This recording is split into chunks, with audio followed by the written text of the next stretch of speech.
Hello, beautiful souls, and welcome to Transcendent as Fuck with Iena SpiritWalker. And here we talk about all things metaphysical, like intuition, energy healing, animal communication, and even trauma. So basically, all the blessings and challenges of being a spiritual being in a meat sack. So today I have the lovely and beautiful White Star here with me, and she is an internationally acclaimed psychic and healer, a quality of life guru, life coach, and shamanka with 42 years experience. White Star, thank you so much for being here.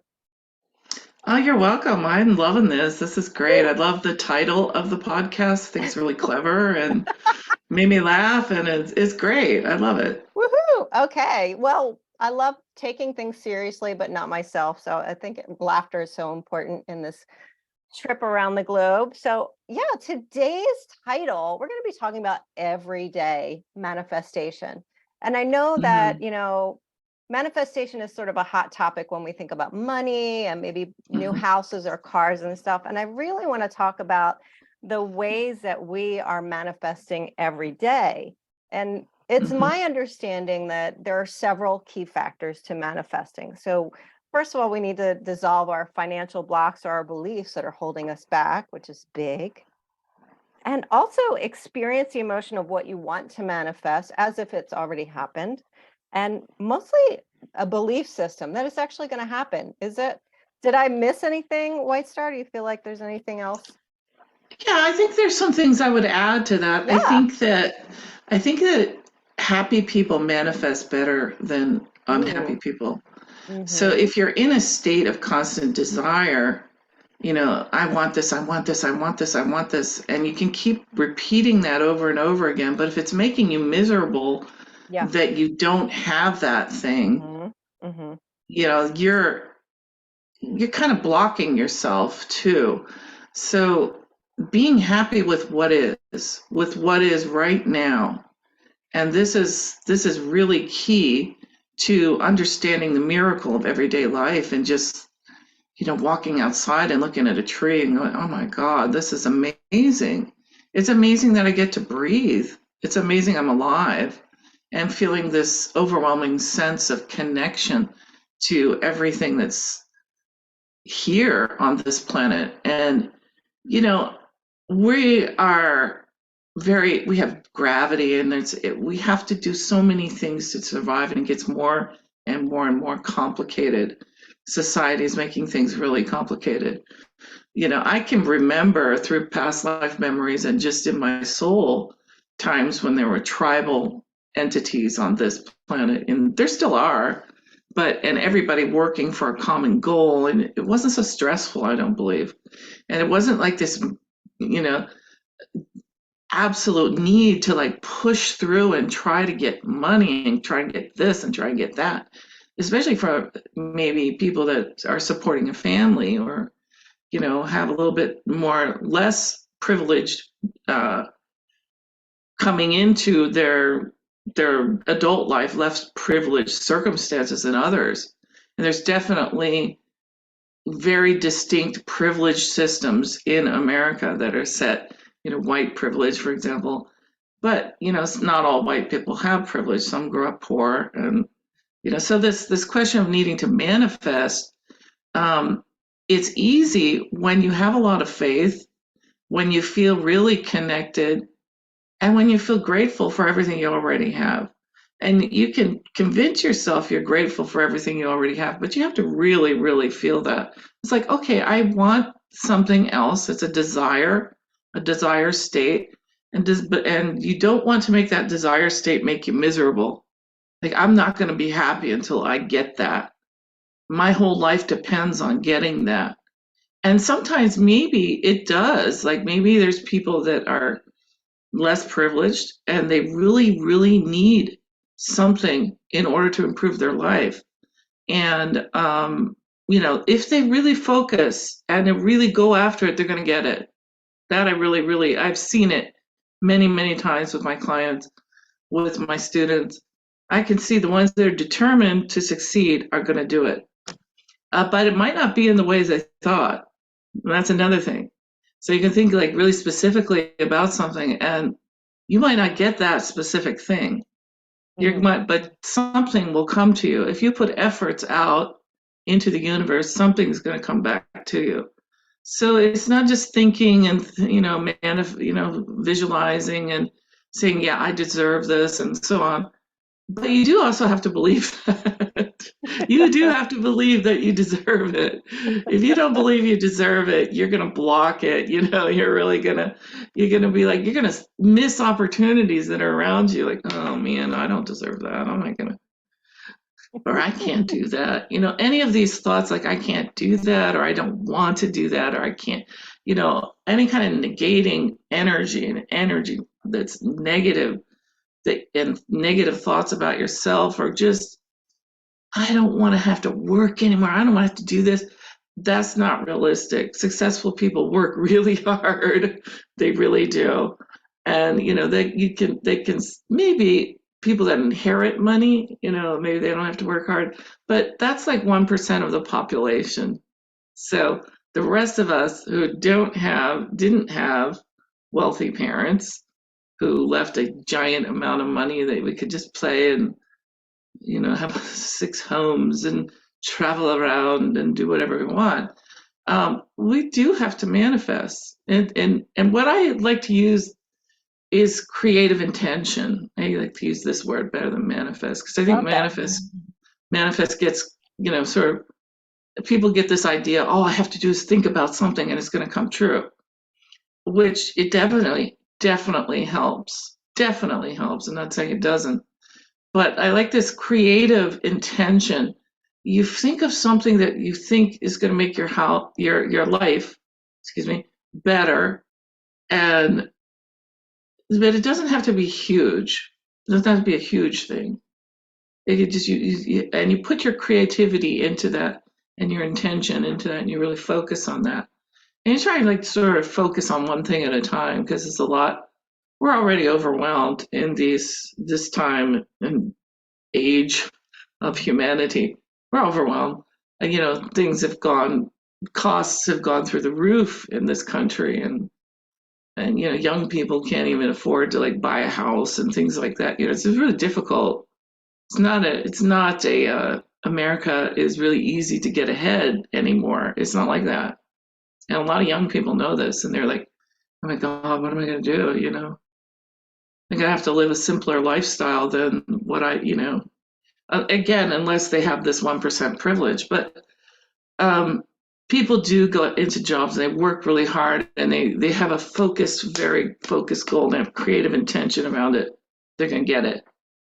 So, yeah, but I think this feeling of a spiritual manifestation is very different. I know that there are people that manifest things with their willpower, with their ability to go out and learn everything they can about the subject, um, with just pushing. But I'm almost 63, so I'm tired of doing that. You're beautiful, baby. So so I like the spiritual approach now, where there's a resting in the peace of the sense of who I am truly, Mhm. which is a being of light. And like I liked in your introduction, you say we're meat sacks in this spiritual world. It's so true. This world is very spiritual if you tap into it. It's amazing. There's experiences waiting around every corner, really. And it's mind blowing, actually.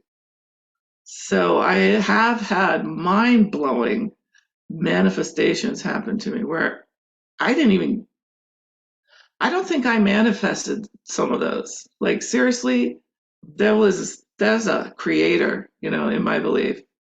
There's a divine force. But then when you align yourself with it, it can give you things you didn't even know you wanted. It can give you like enlightenment experiences and vast openings of consciousness. You start vaguely aware that's what I want, and then it happens, and you're like, oh my God, this is for real. And I'm not taking any drugs, and whoa, this is awesome. And even miraculous healings and all kinds of things you just didn't even have the concept. I mean, now maybe people do, but I'm of the age of where when I started doing this work, I didn't know that many people that were doing it. I did know spiritual people, and but their manifestations that they wanted was just to awaken. They really weren't interested in material success. A lot of them had already had it and found it empty and were looking for something else. So that's kind of people I was hanging out with. But we wanted to dance and sing and be joyous. So Yes. that's what we did. And that's what we wanted to manifest at that time. We weren't, it's like, oh yeah, we just need enough money to get by, and then we're just gonna travel around the world, which is what I did, and experience different cultures and meet cool people and meditate in ashrams and dance and joyously and ecstatic dance, and we're gonna do all these different fun things. I just wanted to have fun. Mm, yes. And you did manifest that. You lived that life for a very long time, didn't you? Yes, it's a very long time.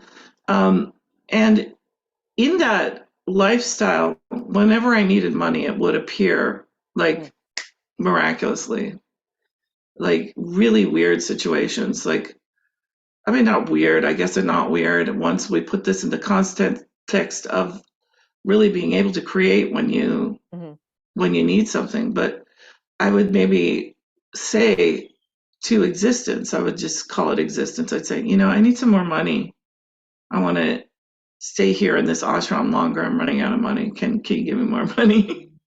And the next day, literally the next day, a guy brought me, I was in India in some ashram, and he brought me this giant bag of money. It was in rupees, Indian rupees. So it was only like $2,000 or something, but it's like a giant bag because of the money system there. And he just put it down at my feet, and he said, I had a dream last night that he was wealthy, that mhm. you need to stay longer. So this is for you. I'm like, oh my God. I was Okay, hoping you would wow. I was hoping you would tell that story. I love that story. I'm like, oh my God, okay, here, that's like really instant manifestation. Another time, this also happened in India. I found it easy to manifest in India because I was Mm, very happy there. yeah. So Oh, okay. Hmm. that was the key. I was very happy, very satisfied, very flowing with Grateful. Hmm. yes, and flowing with the energy and feeling devoted to the divine and feeling like every day was magical anyway. Yes. But I remember once just telling, I think some people, my friends, oh, I'm running out of money, got to go back to the West. So this is what we do. We go to India Hmm. and then we go back to the West and make money and go back to India. This is what a lot of us were doing at that time. And and I found on my bed, a big pile of money, anonymously saying, this is for you to stay longer. So things like that would happen to me all the time. And but I Mm, was also generous. I remember giving away money too, because as my career as a psychic developed, I knew I could come back to America and instantly tap into my clients and make money. mhm, And there were people that I felt that same way about, that especially in those days, there were people coming from Eastern Bloc countries. It was before, you mhm. know, Yeah. and they had no money. They wanted to be with these gurus. So our concept of what Eastern Bloc people are like is really not. There's a lot of spiritual people, and so they were like wanting to be with these gurus, but they really had very little money. Sometimes I'd give money away too. I've Mm, given lots of money away. yeah. Hmm. That's So it sweet. was like paying it forward. Yes, thank you for mentioning that. I appreciate that because it is important to keep the flow going, keeping the cycle going. I was thinking about the time when you and I were in Hawaii and we were sitting on the back porch with our friend at the hotel, and she gave me a tarot card reading. And the tarot card reading was about my marriage at the time, and I was fighting with my husband a lot. A lot was going on. There was a lot of energy around that. So she gave me this reading and she said to me point blank, you are going to get divorced and he is going to get all the money and the kids. And this energy just welled up inside of me, like from my roots all the way up into my gut. And it was like, no way. He can have every single fucking penny. He will never get the kids. And that part of my being was just absolutely certain. In my mind, I had to choose one or the other, and I chose my children. And within a year's time, I did get divorced. And while we were in negotiation and trying to figure out, really, he wasn't willing just to give me half the money. So there was a lot of back and forth in the courts, and he actually took all of the money out of the bank account and, left me and the kids with no way to pay rent or get food or anything like that. And for the longest time, I was so angry and I felt so much like a victim, because we were also really deep in a struggle financially just to support my kids and myself. And my parents were wiring me money from the mainland so that I could feed my kids and pay rent. And we were just in a bad spot. And he was coming by the house and stealing stuff out from under the house. It was a mess. But it took me at least 8 years before I realized I manifested that. I created that. Absolutely. And Yeah. it was so empowering to recognize that, because then, first of all, it helped me with forgiveness for him. And I have forgiven him on many, many levels, but also like, wow, I made that shit happen. Yeah. Yeah. You were Yeah, a warrior. that was, And that was the kind of energy I think that it takes for manifestation, because the mm, threat was very real. oh yeah. I mean, when I do readings about the future, I say it's not locked in, and you can Oh yeah. change your future. I Uh-huh. always say that to everyone. Hmm. But these are the shadows of the things that may come. But yeah, it was more like a warning, I think, like, you know what, he's going to try and get everything.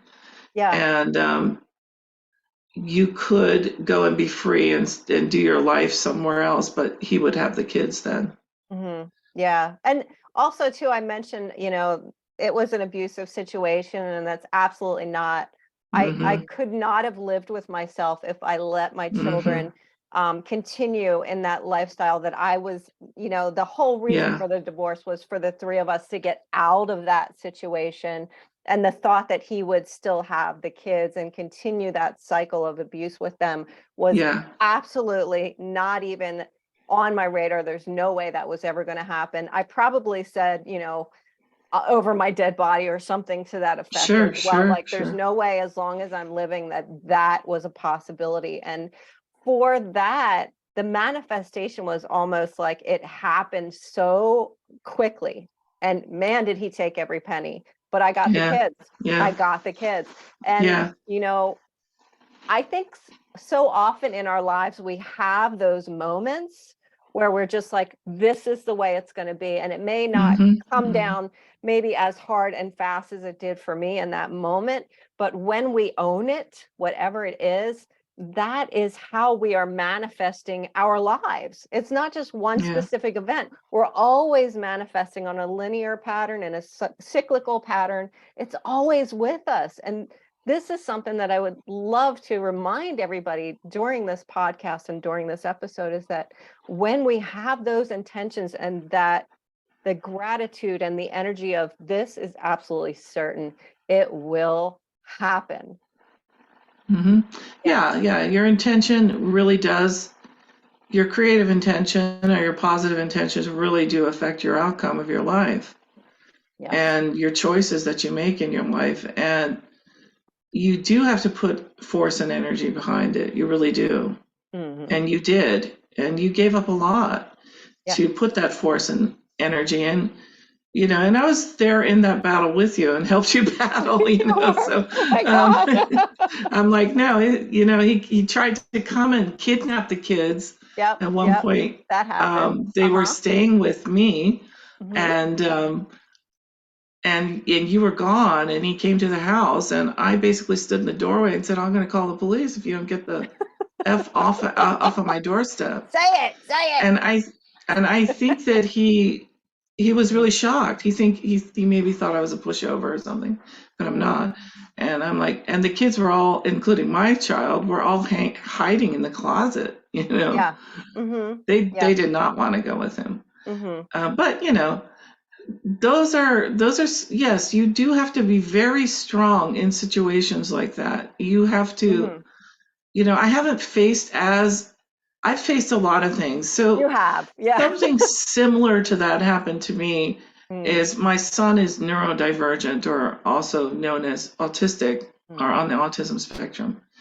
And when he was first diagnosed by a super, super expert at CHOP, at the Children's Hospital, she told me he will never be able to say, I love you. He will never have any meaningful relationships. You need to put him into an institution and try for another child. He will never talk. He might regress further than he already is, and so on. So a lot of these things, like he's never going to do this, he's never going to do that. And I stood up and I yelled at her and I said, first of all, I was like, no way, I'm not putting my child into an institution. I stood up and yelled at her and pointed in her face and I said, I'm going to find a cure for autism. Yes. And Yes. she laughed. She laughed at me. She said, what do you think you can do? Doctors have been searching for 30 years. Oh my And I God. said, you don't know me. So, this started on this amazing path that we went with our son. And it was very hard work, and there was a lot of creative intention in it, and some sort of miraculous things that happened lining up, where we did some programs, home-based programs, Yeah. to bring him out of his neurodivergent world and into being able to. And now he's graduating cum laude at ASU Yes. in this spring, and he Mm-hmm. has many friend groups. He tells me he loves me every day. He has meaningful relationships for sure. And he's just a really, really cool human being. He really is. He really is. And for those of you who are just listening to the podcast, I am tearing up because I was with her through most of Yeah, that. Yes, most of that, yeah, as you were reprogramming him and helping him come out of it, yeah, the reality that he was experiencing, and allowing yourself to enter that for him as yes. well. And I Hmm. also know how awesome he is and what he's accomplished. Um, Right. yeah, so, and oh my God, he's so amazing. Yeah, I mean, a lot of that was his creative intention Oh, too. for sure. I mean, he worked hard at it. He wanted to have friends. And so he wanted to figure out, how do I relate to people and so on. So it was both my very forceful, dynamic creative Yes. intention. My husband's less forceful, but a gentle creative Yes. intention of just supporting everything and Mm, loving him, yes. and loving him as he is, and accepting him as he is. Hmm. And I think in that world of love and acceptance, then it was easier for him to make his transitions. Yes. Yes. And And you so, manifested that shit for sure. Oh my yeah, there was a lot of power that went into God. that. It was like, yeah, if someone's drowning, you jump in and save them. Yes. But Yeah. yeah, And there's a lot to eh, be said in that too about not allowing other people to influence your yeah, life and your manifestation. That's like when you're in those moments, you can feel the trauma hit you really hard, and your warrior energy, your fire just rose right up and was like, no, mm-mm. yeah. And then we took him back to her a year later, and Oh, she evaluated him again, and she goes, "Is this the same child?" Because he could count to 10 in 5 languages by then, and he was like, he's just like already totally different you within a trick on year, me. because Come on, being we've been working with him, and he's like a really brilliant kid, punked. and but he was a lot more functional even with a year of doing the program. Then we did it with him for 5 or 6 years, and then we lived in Bali, which was a softer, more accepting place for him, and he Mm-hmm. really thrived there, and had a lot of friends. And but now, Right. like, he has at least 5 friend groups that he hangs out with. Mm-hmm. He does improv on stage. He doesn't have any stage fright. He's super funny. He comes up with these jokes like boom, boom, boom, boom, boom, boom, boom. And and then as I said, he's excelling in his studies in college. So Yeah. Yeah. He is a rock star. I love him. He's so amazing. Yes. Woo! I love that. Is this the same child? I know. Is this, are you, like, are you fake? Are you putting another child in here? And, because she didn't really want to say that her diagnosis was all wrong, or something. I don't know. Oh my gosh. They have their reputations to protect. Yes. It's not like I want to say that was 22 years ago. It's not like that anymore. Yeah. Now a lot of developmental, you know, uh, Hmm. doctors and so on are recognizing that autism is treatable and Yes. neurodivergence. But it was like that then. It was still really dinosaur Hmm. age, where one of our neighbors had an autistic child, and that child was having his hands tied down at school so he wouldn't, because sometimes he'd hit when he got Hmm. frustrated, he'd get, and, he wasn't trying to hurt anyone, but they'd stick him in a little room, and it was like barbaric treatment. Hmm. And yeah, I would always say to the mother, take him out of that, get him Hmm. out of there. you Yeah. know Yeah. it's torture. It was torture what they were doing to autistic kids. It really was. Yeah. Yeah. That's It didn't, awful. and they're brilliant and they know they're being tortured. Hmm. Hmm. It's really terrible. Absolutely. Well, I know that. Okay, so we're not affiliated, but do you want to give a shout out to the program that helped bring your son out of autism? Because there may be Sure, people that absolutely. want to know that are going through that right now. Absolutely. It's called the Sunrise Program, SON-RISE, at Hmm. the Option Institute in Massachusetts. And this is really a cool place because they also work with limiting beliefs. So you can Oh. they have one section is devoted to autism, but the first day that you arrive there is all about breaking down your limiting beliefs with a dialogue Mm, system they call power dialogues. And it's mhm, quite amazing. So people go there for a lot of different reasons. So this is mhm, very amazing. And it wasn't foreign to me, I would say. I knew about a little bit about how breaking down limiting beliefs, but that's one thing. What I do a course on helping people to manifest, and one of the things we really go into is breaking down the limiting beliefs. that's Really acknowledging them and seeing, where did they come from? Who said that first to me? Why did I copy that belief? Where did I? Because it's usually not coming from your innocent soul that you were born with. It's right. something that got reinforced by the world, by Mhm, someone saying, oh, you can't do that, or you won't accomplish that, or, mhm, and then you have to identify, where did that originally come from? Oh, my dad used to say that, or whatever. Could be anybody, could be a teacher, could be a right. bunch of kids that are Mhm, bullying you or something. And, it depends where those limiting beliefs about yourself come from. Oh, I'm ugly, I'm fat, I'm this, I'm that. So mhm, you find out where those come from, and then you start to imagine, what would it be like if I didn't have that belief about myself? And you just sort of feel that feeling in your body, breathing it in, like, okay, what is my worst limiting belief, a horrible way that I beat myself up, that I don't deserve this or that. And then what would I be without that? Breathing that in, oh my God, I would be so relieved. Let's feel that feeling. So when you engage your feelings with your visualizations and your creative intention, and this relief and this amazing feeling of expansion that you're going to have if you get rid of this belief, every time you go into, what would I be without that belief? Oh my God, I would feel so great. Well, you're feeling really great right this moment, and you're not having that belief. So the more that you can reinforce these really positive, expansive energy, not just on an intellectual level, like repeating affirmations, which do help, but really in your body energy. Wow. Oh, what if I had everything I wanted?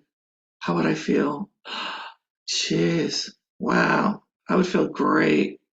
And then you kind of embody that feeling and maybe do that maybe several times during the day. Just the relief of the lack of the negative energy that you send yourself, one, and two, just the absence of desire that can really also block you from creating things. It sounds contradictory, but if there's too much desire about something, you also create suffering around it. And you're focusing on the lack instead of Yeah, yeah, being in it. I love that. Thank you yeah. so much for bringing that full circle for us. I really appreciate that. And I want to know, White Star, do you want to talk about some classes or some things that you're Sure, offering right now or continuing? sure.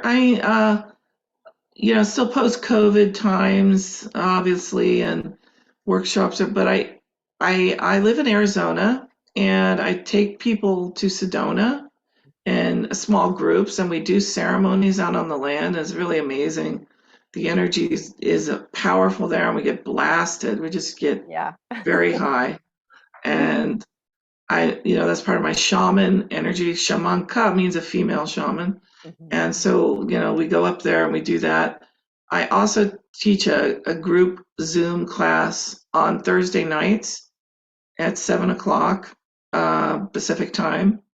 And you can contact me to sign up for those. Those are non-linear, so it's a good kind of opportunity to check me out and check out my work if you want to learn things. They're on opening the third eye and self-healing, and they're really fun. We're just having a good time and enjoying those energies. It's not getting real heavy.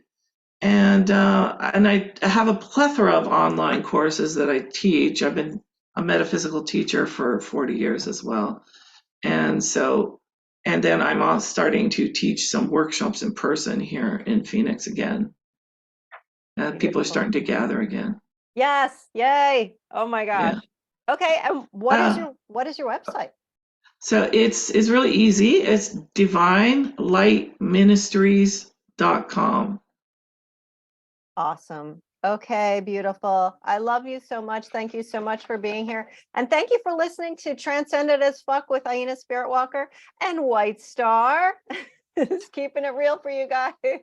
Take care of yourself, my friends.